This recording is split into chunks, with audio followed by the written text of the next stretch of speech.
বেলাল রাদিয়াল্লাহু তাআলা আনহু নিজে নবীর জন্য একেবারে বেকার আর পাগল হয়ে গেছেন। হযরতে বেলাল নবীকে এত মহব্বত করেছেন। এর মুসলমান আল্লাহর গোলাম বেলাল এমন একটা সময় ইসলাম গ্রহণ করেছে যেই সময় মুসলিমে কয়েকজন সাহাবা ইসলাম গ্রহণ করেছে, বেশি সাহাবা না, অল্প কয়েকজন সাহাবা। বেলাল একজন বেঈমানের ঘরে কাজ করতেন। বেলাল যখন ইসলাম গ্রহণ করলেন, নবীর প্রতি মহব্বত ইশকে দেওয়ানা হয়ে গেলেন। এতটাই নবীর জন্য পাগল, সারাটা দিন নবী নবী নবী ছাড়া কিছুই বুঝতেন না। এই বেলাল ইসলাম গ্রহণ করার পরে আল্লাহকে দিল থেকে স্মরণ করে, আল্লাহর জিকির করে। বেঈমান উমাইয়া ইবনে খালফ এই বেলালের আওয়াজ শুনতে পাওয়ার পরে মাথা গরম। এই বেলাল, কি আওয়াজ করে গুনগুন গুনগুন করে বলো? বেলাল ডাক দিয়ে কয়, রে উমাইয়া, আমি আমার আল্লাহকে স্মরণ করি। কাকে স্মরণ করি? কথা বলেন। আল্লাহকে স্মরণ করার দরকার আছে না নাই? আছে? এটা আওয়াজ দিয়ে বলেন না, আল্লাহ। হযরতে বেলালকে হুমকি দেয়, এই বেলাল খবরদার খবরদার, আর যেন আল্লাহর জিকির শোনা না যায়। বেলালকে যতবার বাধা দেওয়া হয় বেলালের পাওয়ার ততই বেড়ে যায়। মুমিনের গুণ হলো, মুমিনকে ইসলাম মানতে যত বাধা দেওয়া হবে মুমিনের ঈমানের পাওয়ার বেড়ে যাবে। কথা বলেন ঠিক কিনা? বেলালকে যত বাধা দেওয়া হয় বেলালের ঈমানের পাওয়ার বেড়ে যায়। বলেন সুবহানাল্লাহ। হযরতে বেলাল আল্লাহকে যখন বারবার বারবার স্মরণ করা শুরু করলো, বেঈমান উমাইয়ার মাথা গরম হয়ে গেল। বেলালকে শাস্তি দেওয়ার জন্য একেবারে প্রস্তুত হয়ে গেলেন। বেলালকে এত নির্মম নির্যাতন, বেলালকে লইয়া মরুভূমির উত্তপ্ত বালির উপরে এত রোদ, যেই রোদে শরীর পর্যন্ত ঝলসে যাবে এমন রোদ, এই উত্তপ্ত বালির উপরে বেলালকে নিয়ে গিয়ে শরীর থেকে সমস্ত পোশাক খুলে বেলালকে উত্তপ্ত বালির উপরে শোয়ায়া দেওয়া হলো। এরপরে বেলালের বুকের উপরে বড় বড় পাথর চাপায়া দেওয়া হলো। এরে মুসলমান, ইসলামের জন্য তো কষ্ট সহ্য করি না, এই জন্য ইসলামের মহব্বত নাই, এই জন্য নবীর মহব্বত নাই। অথচ বেলালকে যখন বড় বড় পাথর বুকের উপর চাপা দেওয়া হয়, হযরতে বেলাল তখন ততবারই আহাদ আহাদ আহাদ আহাদ শব্দ করে। বলেন সুবহানাল্লাহ। এর মুসলমান আল্লাহর গোলাম শেষ পর্যন্ত সারাটা দিন আযাব দেয়, শাস্তি দেয়। আবার রাত যখন হয়ে যায় বেঈমান আবু জাহেলের হাতে ছাড়িয়ে দেয়। আবু জাহেল সারাটা রাত নির্যাতন করে। এরপরেও ক্ষান্ত না হইয়া বেলালকে শেষ পর্যন্ত হাত পায়ের মধ্যে দড়ি লাগাইয়া, ছোট ছোট বাচ্চার হাতে দড়ি ধরাইয়া বলে, মরুভূমির উঁচু নিচু পাহাড়ের উপরে বেলালকে এইবার টানো, টানতেই থাকো টানতেই থাকো। এত কষ্ট বেলাল ইসলামের জন্য সহ্য করেছেন একমাত্র আল্লাহর মহব্বত, নবীর মহব্বত অন্তরে। কথা বলেন ঠিক কিনা? এরে মুসলমান, আজকে যদি আমাকে ধরা হয় আমি তো সাথে সাথে মনে হয় ইসলাম থেকে খারিজ হয়ে যাব। কথা বলেন ঠিক কিনা? বেলালকে এত কষ্ট, এরপরেও বেলাল আল্লাহকে স্মরণ করে, আল্লাহর জন্য পাগল হয়ে যায়। সবাই বলে, ছাড়ো ছাড়ো ছাড়ো বেলাল, আল্লাহ রাসূলের নাম নইলে যাবে তোমারও গায়ের চাম। বেলাল কান্দে, আল্লাহ আল্লাহ বলিয়া দেখা দাও গো প্রাণের রাসূল আসিয়া। আল্লাহু আকবার বলে। এত কষ্ট সহ্য করেছে ইসলামের জন্য। এই বেলালের কষ্ট দেখে আবু বকর সহ্য করতে পারলেন না। এই আবু বকর এমন একজন সাহাবা, যেই আবু বকর উমাইয়ার কাছে প্রস্তাব দেয়া দিল, উমাইয়া বেলালকে খবরদার খবরদার আর কষ্ট দেবে না, কারণ আমাদের মধ্যে তোমাদের গোলাম আছে, তোমরা নিয়ে নাও, বেলালকে ফিরাইয়া দাও। প্রস্তাবে রাজি না। তারপরেও যদি না চাও তবে বেলালের দাম বলো, যত দাম হবে আমি আবু বকর বেলালকে আজাদ করে দিব। दुनिया में सदाकत में तेरा नाम रहेगी, सिद्दीक तेरा नाम से इस्लाम रहेगी। दुनिया की शुजाअत में तेरा नाम रहेगी, फारूक तेरा नाम से इस्लाम रहेगी। दुनिया की सखावत में तेरा नाम रहेगी, उस्मान तेरा नाम से इस्लाम रहेगी। दुनिया की शुजाअत में तेरा नाम रहेगी, अली तेरा नाम से इस्लाम रहेगी। अल्लाहु আকবার বলেন।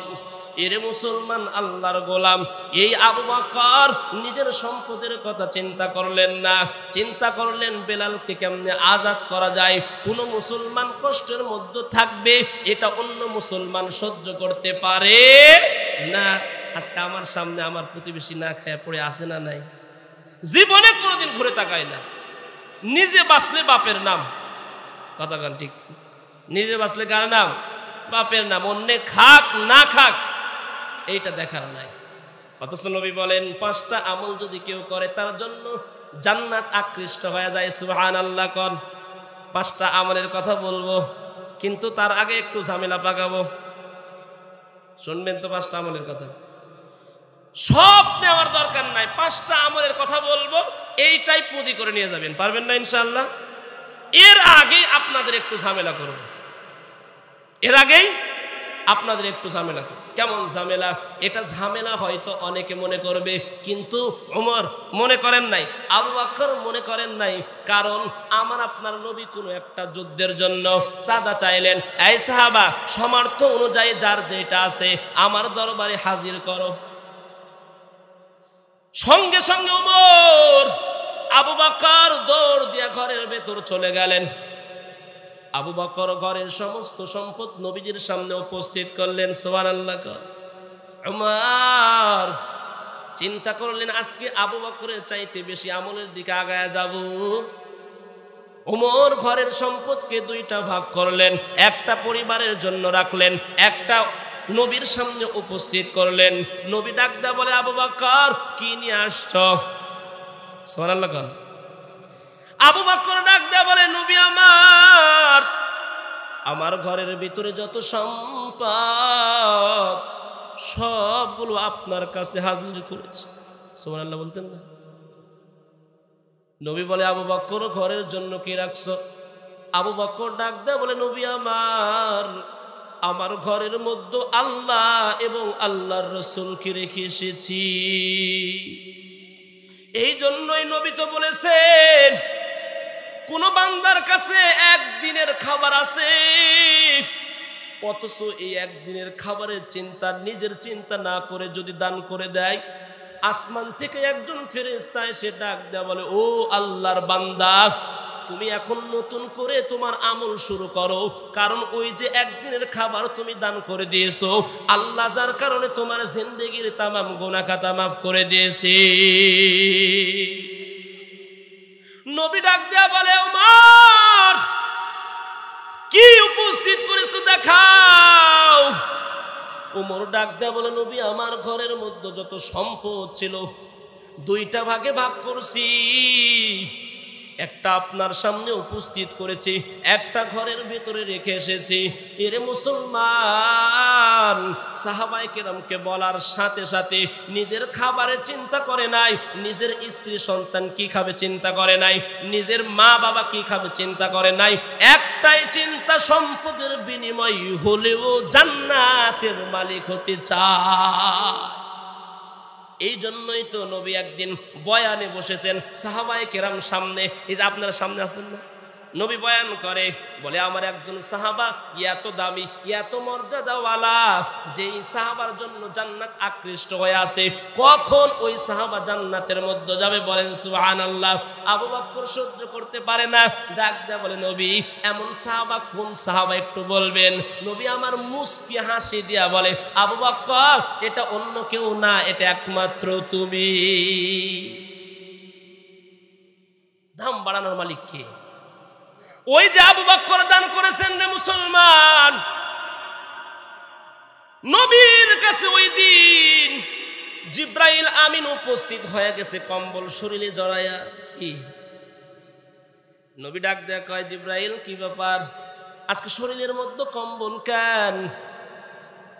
শরীরের মধ্যে জিব্রাইল ফেরেশতা কম্বল কেন? জিব্রাইল ডাক দেয়া বলে, নবী আপনি কি আবু বকরের খবর রাখেন না? আবু বকর সব সম্পদ ব্যয় করে আজকে কম্বল গায়ে জড়িয়েছে। আল্লাহর কাছে আজকের দিনের দামি পোশাক হলো কম্বল। সুবহানাল্লাহ বলবেন না? বলেন দান করার দরকার আছে না নাই? এই জন্য আপনাদের কাছে আমি একটা আবদার করব।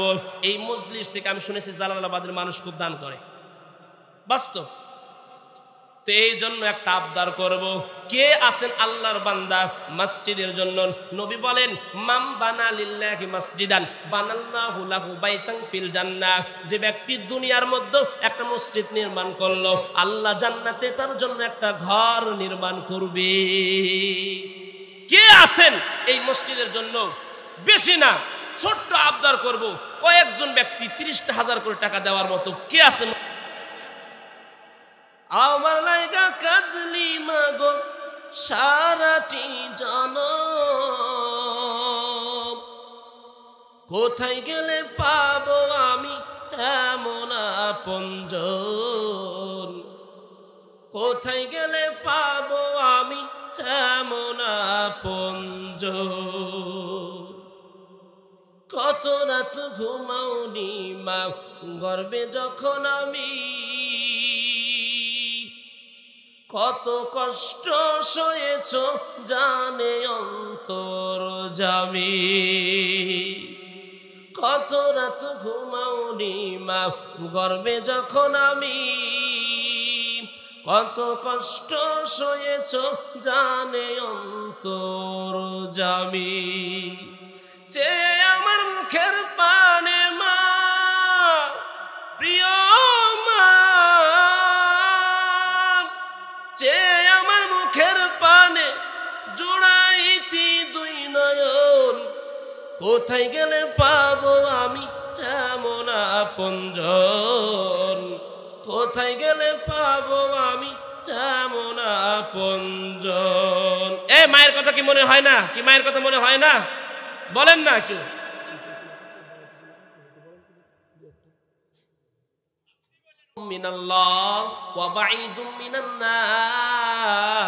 যারা দান করে এরা জাহান্নাম থেকে দূরে চলে যায়।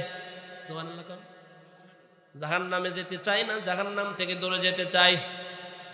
এরে মুসলমান, দানের ফজিলত একের বিনিময়ে আল্লাহ 700 গুণ বাড়ায় দিবে। সুবহানাল্লাহ। উসমান গনি আবু বকরের সময়, খেলাফতের সময় এমন দুর্ভিক্ষ, খাবার নাই, চারিদিকে শুধু হাহাকার আর হাহাকার। এমন সময় মানুষ যখন পেরেশান, হযরত উসমানের খাদ্য কাফেলা চলে আসলেন মদিনার ভিতরে। লোকেরা সবাই উসমানের নিকট চলে গেলেন। ও নবীর পেয়ারা সাহাবা, আমরা তো বড় বিপদের মধ্যে আছি, আমাদের জন্য একটু খাবারের ব্যবস্থা করেন, আমাদের কাছে আপনার সামানগুলো বিক্রয় করেন, প্রতি কেজিতে 1 দিরহাম করে দিব। কত? উসমান বলে, হবে না, প্রতি দিরহামে 700 নিব। কত? লোকদের মাথা গরম, পুরো সর্বনাশ। এই 1 দিরহাম দেওয়া আমাদের জন্য কষ্টকর, এই পরিস্থিতিতে আপনি কোন 700? সম্ভব না। সবাই বিদায় নিয়ে চলে গেলেন।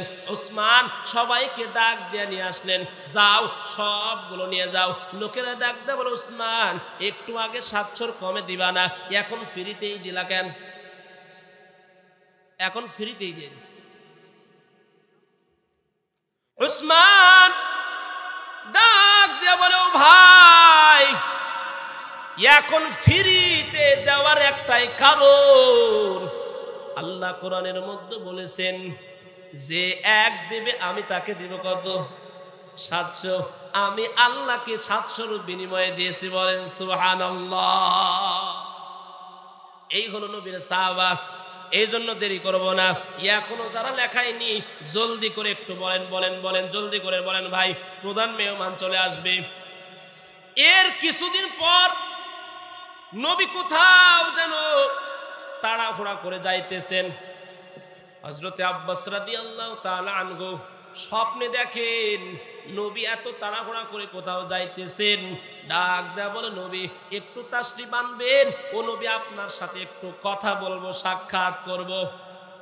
নবী ডাক দেয়া বলে ইবনে আব্বাস এখন দাঁড়ানোর সময় নাই, কারণ আল্লাহ তাআলা উসমানের জান্নাতের নিয়ামত দেখার জন্য উসমানের জন্য আমাকে আল্লাহ রওনা দিতে বলেছেন জান্নাতে। সুবহানাল্লাহ বলবেন না? উসমানকে আল্লাহ জান্নাতে কি নিয়ামত দিচ্ছেন, এই নিয়ামত দেখার জন্য আল্লাহর রাসূলকে আল্লাহ তাআলা নির্দেশ করেছে উসমানের জান্নাতের নিয়ামত গুলো দেখে আসে, শুধু দানের বিনিময়ে। আল্লাহ রাব্বুল আলামিন কোরআনের মধ্যে বলেন কুল ইন কুনতুম তুহিব্বুনাল্লাহ ফাত্তাবিউনি ইউহিব্বুকুমুল্লাহ ওয়া ইয়াগফির লাকুম যুনুবাকুম ওয়াল্লাহু গফুরুর রহিম। মালিক নবীকে জানায় দেন, ও নবী আমার আপনি আপনার উম্মতদের জানায় দেন, আপনার উম্মতের মধ্যে কেউ যদি আমি আল্লাহর ভালোবাসা অর্জন করতে চাই, আমি আল্লাহকে পেতে চাই, কাকে বলেন? আমি আল্লাহকে কেউ যদি পেতে চাই ফাত্তাবিউনি, ও নবী তাহলে তারা যেন আপনাকে অনুসরণ করে, কাকে? ইউহিব্বুকুমুল্লাহ, আল্লাহ জানায় দেন ও নবী আমার আপনাকে যদি অনুসরণ করে তাইলে তারা আমি আল্লাহর ভালোবাসা অর্জন করতে পারবে। আওয়াজ দেয়া বলেন সুবহানাল্লাহ। ও নবী শুধু আমার ভালোবাসা অর্জন করবে এমন না, বরং ওয়ায়াগফির লাকুম যুনুবাকুম, আমি আল্লাহ তাদের জীবনের গুনাহ মাফ করে দিব। তেলাওয়াতকৃত হাদিসের মধ্যে নবী বলেন মান আহাব্বা সুন্নতি ফাকাদ আহাব্বানি ওয়া মান আহাব্বানি কানা মাই ফিল জান্নাহ। নবী জানিয়ে দেন আমার উম্মতের মধ্যে যে উম্মত আমার সুন্নতকে মহব্বত করবে সে আমি নবীকে মহব্বত করবে, যে আমি নবীকে মহব্বত করবে কানা মাই ফিল জান্নাহ, সে আমি নবীর সঙ্গে জান্নাতে প্রবেশ করবে। তার মানে আয়াত এবং হাদিসের সমন্বয়ে বুঝতে পারলাম কেউ যদি আল্লাহর ভালোবাসা অর্জন করতে চায়, কার ভালোবাসা বলেন? আল্লাহর ভালোবাসা যদি কেউ অর্জন করতে চায় তাহলে তাকে নবীকে অনুসরণ করতে হবে। কাকে অনুসরণ করতে হবে? নবীকে ভালোবাসা ছাড়া আল্লাহর ভালোবাসা অর্জন করা সম্ভব নয়। তার মানে আল্লাহর ভালোবাসা অর্জন করার মাপকাঠি হলো নবীর মহব্বত, নবীর অনুসরণ। আল্লাহ তাআলা কোরআনের মধ্যে জানায় দেন ওয়ামা আতাকুমুর রাসূলু ফাখুযুহু ওয়ামা নাহাকুম আনহু ফান্তাহু। নবী যেটা আপনাদেরকে আদেশ করে সেটা গ্রহণ করেন, আর নবী যেটা আপনাদেরকে বর্জন করতে বলেন সেটা ছাড়িয়া দেন। নবীকে অনুসরণ করার অর্থ হলো যে আল্লাহ তাআলার নবী যেটা আমাদেরকে হুকুম করে সেটা গ্রহণ করে নিতে হবে, আর যেটা নবী বর্জন করতে বলেছেন সেটাকে কি করতে হবে? সমূলে একদম ছেড়ে দিতে হবে। জিন্দেগি মে বন্দেগি তো করনা হে,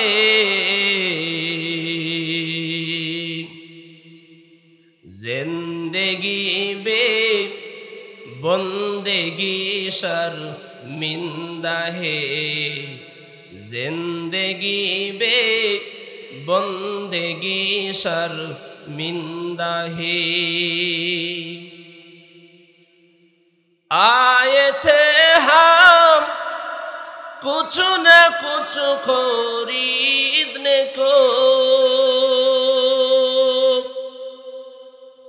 जैसे हो रोशन मेरे क़ल्ब हो,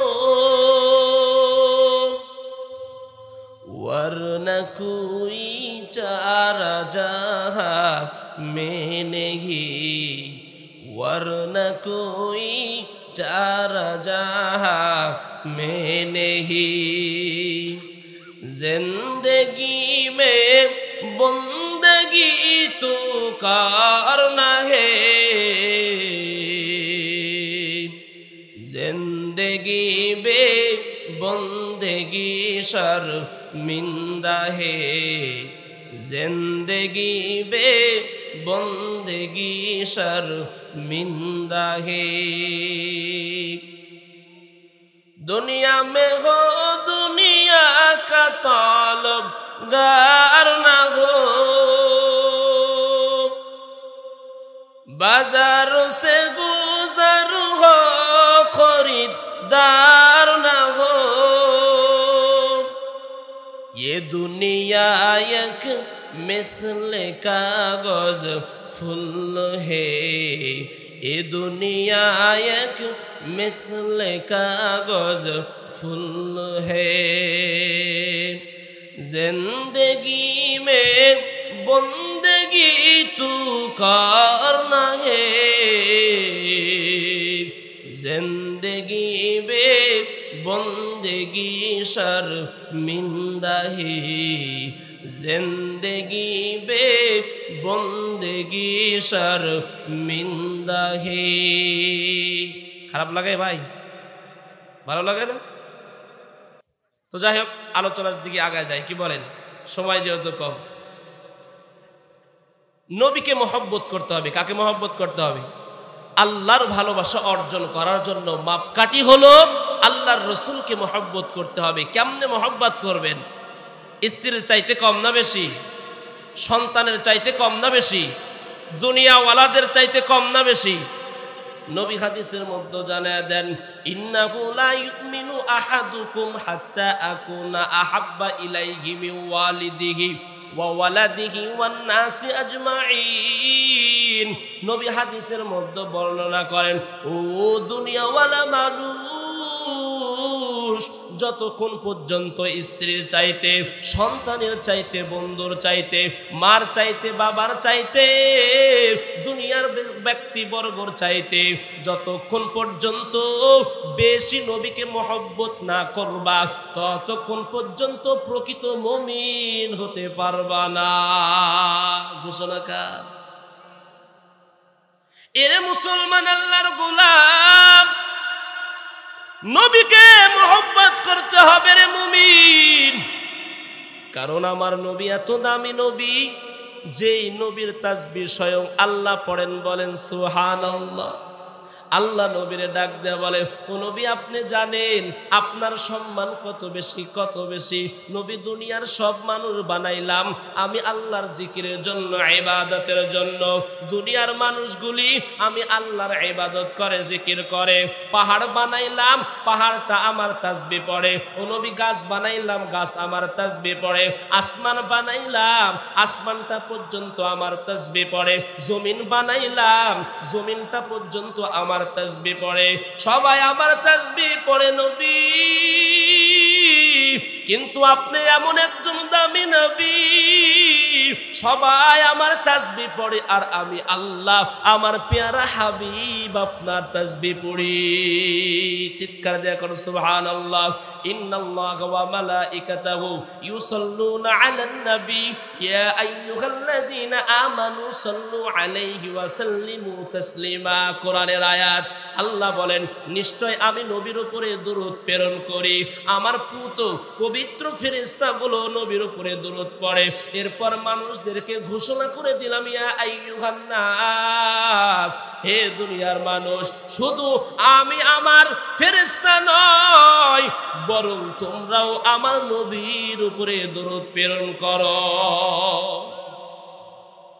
নবী হাদিসের মধ্যে জানায়া দেন, যেই বান্দা বান্দি আমি নবীর উপরে একবার দরুদ প্রেরণ করবে, আল্লাহ তার উপরে 10 বার রহমত নাজিল করবে। সুবহানাল্লাহ। নবীর উপরে দরুদ প্রেরণ করার দরকার আছে না নাই? এরে আল্লাহর গোলাম, নবী হাদিসের মধ্যে জানায় দেন, কেউ যদি নবীর উপরে দরুদ পড়ে, তার জন্য জাহান্নামের আগুন হারাম হয়ে যায়। সুবহানাল্লাহ। এমন নবীর উপরে দরুদ পড়ার দরকার আমাদের আছে না নাই? দুরুদের আমল করতে পারবো তো ইনশাআল্লাহ?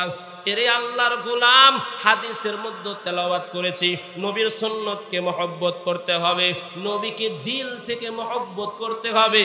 যেমন মহব্বত করেছেন হযরতে বেলাল, যেমন মহব্বত করেছেন আবু বকর, যেমন মহব্বত করেছেন হযরতে ওমর। সাহাবায়ে কিরাম নবীকে নিজের জীবনের চাইতে বেশি মহব্বত করেছে, নিজের স্ত্রীর চাইতে বেশি মহব্বত করেছে, সন্তানের চাইতে নবীকে বেশি মহব্বত করেছে। এমন হয়েছে নবীর জন্য কত সাহাবা নিজের শরীরের তরতাজা রক্ত ওই যুদ্ধের ময়দানে বিলিয়ে দিয়েছে। কথা কোন ঠিক কিনা? এমন নবীর প্রেমিক পাগল আমরা নবীর জন্য জীবন দেওয়ার জন্য রাজি আছি তো ইনশাআল্লাহ?